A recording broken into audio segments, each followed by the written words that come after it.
noire, ras-le-bol.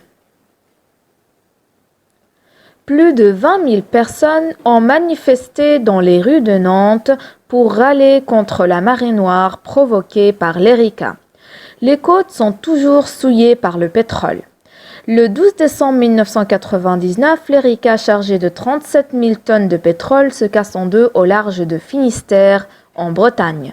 Il s'enfonce à 120 mètres sous la mer. Plus de 12 000 tonnes de fuel vont dériver en mer et venir polluer 400 km de côtes bretonnes et vendéennes. 50 000 oiseaux vont mourir. Des pêcheurs sont ruinés. Depuis, des centaines de bénévoles et de militaires ramassent des plaques de pétrole avec de simples seaux et des pelles.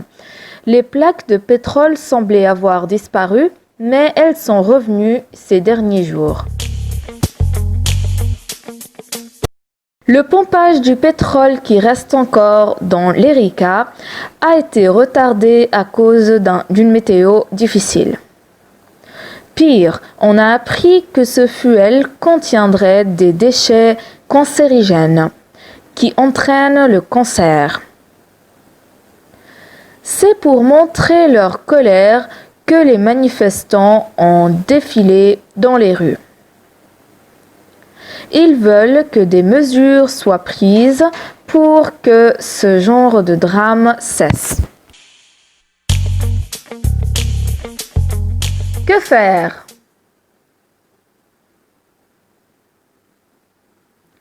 Le pétrole de l'Erika appartient à la compagnie Total-Fina. Elle s'est engagée à payer 700 millions de francs, dont 50 millions pour le nettoyage des plages, 400 millions pour le pompage de l'Erika et 200 millions pour le traitement des déchets.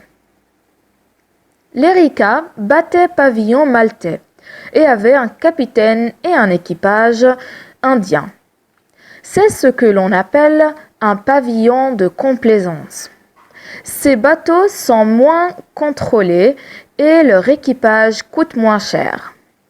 La seule solution, c'est qu'au niveau international et européen, on augmente les contrôles de sécurité.